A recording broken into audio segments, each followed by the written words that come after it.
तो चलिए स्टार्ट करते हैं इरिगेशन। तो इरिगेशन जो होता है वो हमारे लिए क्यों ज़रूरी होता है, मीन्स कि हमारे पौधों के लिए इरिगेशन क्यों ज़रूरी होता है, ये हमें पढ़ना है। इरिगेशन मीन्स होता है सिंचाई करना। हमने पढ़ा, आप पहले पढ़ चुके हैं कि क्या क्या पढ़े हम लोग। क्रॉप के टाइप, है ना, इसको बोते कैसे हैं, सीड सोइंग, सॉइल प्रिपरेशन, है ना, हमने पढ़ा। इसमें अब न्यूट्रिएंट भी हमने डाल दिया, फर्टिलाइजर भी डाल दिया। अब उसके बाद ये प्रोसेस आता है इरिगेशन। ठीक है, तो the process of supplying water to crop plants in the field that is called what, irrigation. Means जब हम लोग वाटर की सप्लाई करते हैं कहाँ, किसी क्रॉप प्लांट में, फील्ड में, किसी भी खेत में हम लोग क्या करते हैं, वाटर सप्लाई करते हैं। इसी प्रोसेस को हम क्या बोलते हैं, इरिगेशन बोलते हैं, है ना। तो जो प्लांट होते हैं उनको, जो पौधे होते हैं उनको ज़रूरी क्यों है, आइए हम यहाँ पर देखते हैं। All crop plants need water for their growth and maintenance. Means जितने भी प्लांट होते हैं, जितने भी पौधे होते हैं, उनको अपनी ग्रोथ के लिए और अपने आप को मेंटेन रखने के लिए वाटर की ज़रूरत होती है। लाइक जैसे एनिमल एंड प्लांट्स, जैसे animal and plant can not survive, वो नहीं रह सकते हैं बिना वाटर के, without water for a long time, बहुत ज़्यादा समय तक बिना वाटर के, बिना पानी के, चाहे पौधे हो चाहे एनिमल्स हो, वो नहीं रह सकते हैं, है ना। तो इसीलिए वाटरिंग बाय ड्रम्स, इसीलिए हमें क्या है, ज़रूरी है, क्या ज़रूरी है, वाटर। और वाटर के लिए हम कैसे वाटरिंग करेंगे, सिंचाई खेतों में कैसे करेंगे, इस जो है कि विधि को जानेंगे, है ना। जो पहले के लोग होते थे वो किससे करते थे, डैम से करते थे, रिवर से करते थे, lake, ponds, canal, tubewell, well and chain pump, आपने देखा होगा, ढेकली, ये सब जो कुआं होता है उसमें ये लोग चक्र लगा करके और बाल्टी लगा करके कुछ सिस्टम बना देते थे। तो चैन विधि द्वारा करते थे, ढेकली द्वारा करते थे पहले के लोग। बट मॉडर्न टाइम में ये क्या करते हैं, ये स्प्रिंकलर द्वारा करते हैं। मीन्स वो छिड़काव तंत्र के द्वारा करते हैं, पाइप के द्वारा करते हैं। ड्रिप इरिगेशन होता है जो ड्रॉप ड्रॉप करके ये बागानों में और जो है कि बागीचों में लगाया जाता है, इसको ड्रिप इरिगेशन होता है। और इससे ना हमारे वाटर की बचत भी होती है, ज़्यादा मात्रा में यूज नहीं हो पाता है फालतू। जैसे हम कहते हैं ना कि जो हमें प्रिजर्व करना चाहिए, हमें जो है कि वाटर का जो है कि कम यूज करना चाहिए, वेस्ट नहीं होने देना चाहिए। तो ये ड्रिप इरिगेशन के द्वारा ना वाटर जो है कि ज़्यादा जो है वो ख़त्म नहीं होता है, मतलब वेस्ट नहीं होता है वाटर। ठीक है,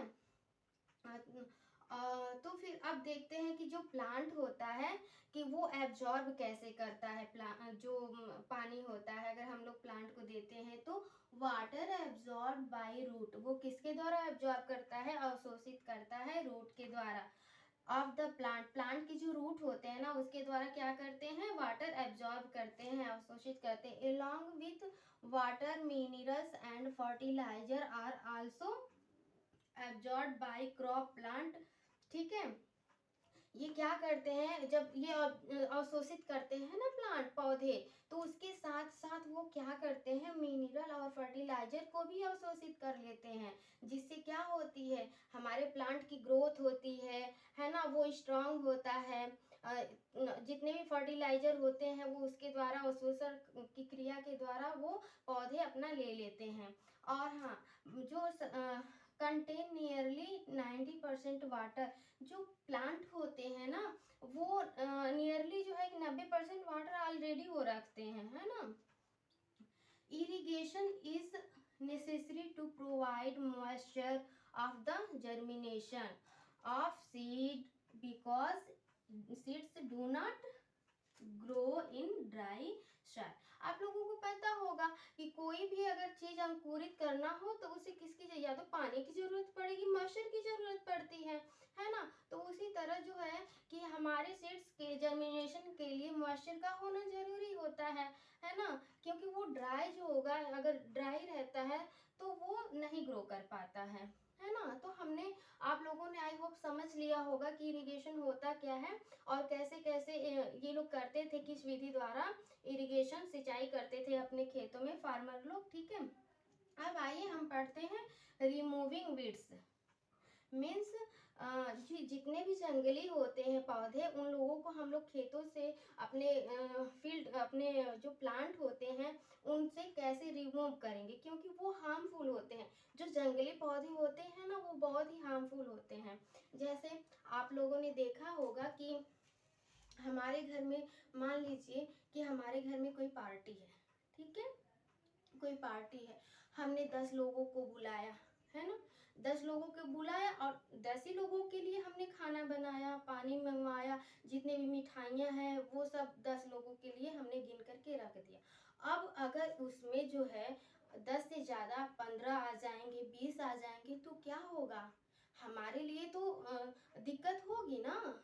क्योंकि भाई अगर हम खाना बनाए तो 10 लोगों के लिए बनाए हैं, तो 10 लोगों का खाना हम लोग 20 लोगों को कैसे देंगे, नहीं दे पाएंगे ना। तो क्या होता, अब देखिए, अब आपके घर में जो है 10 लोगों को आपने बुलाया, 20 लोग आ गए, तो वो स्पेस को भी कवर करेंगे, है ना, प्लस उनको भोजन भी एक्स्ट्रा चाहिए। फिर उसके बाद जो है कि वाटर की भी उनको जरूरत होगी, है ना। तो 10 की जगह आप लोगों को 20 करना पड़ेगा। तो यहाँ पर आपके लिए तो इफेक्टेड होगा ना, प्रभावित तो होंगे ना आप, एक्स्ट्रा करना पड़ेगा, एक्स्ट्रा हर एक चीज करना पड़ेगा, तो इसी तरह आप लोगों को परेशानी होगी, है ना। तो सेम ऐसे ही क्या होता है कि हमारा जो प्लांट होता है ना, हमारे पौधे होते हैं, उसमें कुछ अनवांटेड जो है कि प्लांट ग्रो कर जाते हैं, और ये जंगली जो खरपतवार होता है वो ऑलरेडी ग्रो कर लेता है, तो हमारे जो पौधे होते हैं उनको हार्म करता है, मीन्स कि इफेक्ट करता है, प्रभावित करता है, उनके न्यूट्रिएंट को जो है कि वो ले लेता है, और जो है कि स्पेस को भी कवर कर लेता है, और इससे हमारे जो पौधे होते हैं बहुत ही वीक हो जाते हैं। और जब भी पौधे वीक होंगे तो डिजीज जो है बहुत जल्दी कैच कर लेगा, है ना। तो इसके लिए हमें जो है कि कवर, जो ये खरपतवार है उसको रिमूव करना पड़ता है। ठीक है, तो आइए हम पढ़ते हैं।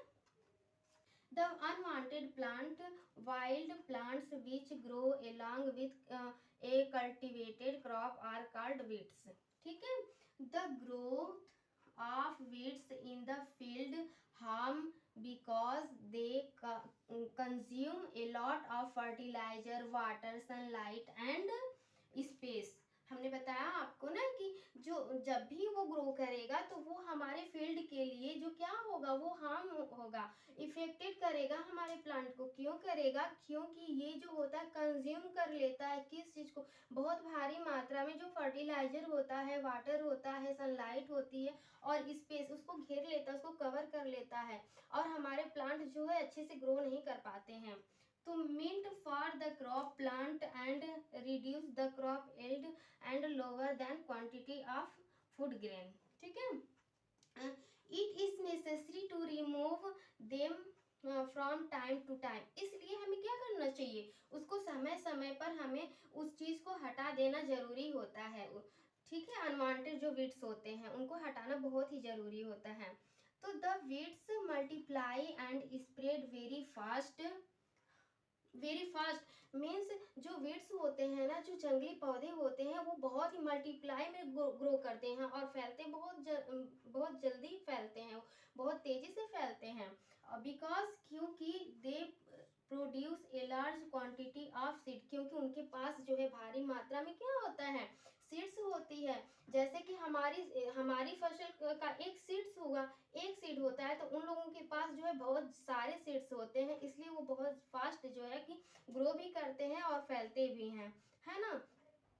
सम of the common weeds found in wheat and rice. ठीक है, जैसे कि हम लोग कॉमन जो जंगली पौधे होते हैं जो गेहूं में उगते हैं और धान में उगते हैं, आइए हम लोग देख लेते हैं, है ना।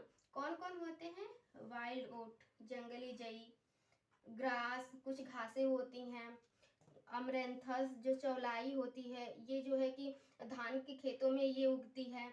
बथुआ, चिनोपोडियम, ये गेहूं में उगता है। हालांकि हम ये जानते हैं कि जो बथुआ होता है वो हमारे लिए बहुत ही यूजफुल होता है और इडिबल होता है, बट अगर भारी मात्रा में अगर हमारे जो क्रॉप प्लांट्स है उसमें ग्रो कर लेता है, उस फील्ड में ग्रो कर लेता है, तो ये भी जो है कि हार्म करता है हमारे प्लांट को। ठीक है, तो इसको अलग से हम इसको ग्रो करके मतलब इडिबल बना सकते, खा सकते हैं, है ना, लेकिन ये जो है इफेक्ट करता है हमारे प्लांट को। ठीक है, तो और इसको हटाने के लिए ना कुछ कुछ वीडिसाइड्स का भी हम लोग को यूज करते हैं, कुछ केमिकल का भी, रासायनिक पदार्थ का भी हम लोग यूज करते हैं, जो यहाँ पर है MCP एंड ये ब्यूटाक्लोर। ठीक है, तो हमने इतना पढ़ लिया और अब हम जो है, आई थिंक आप लोगों को समझ में आ गया होगा आज का टॉपिक जो था। ठीक है, हमने समझा भी दिया है और अब हम नेक्स्ट क्लास में आपको पढ़ाएंगे। ठीक है।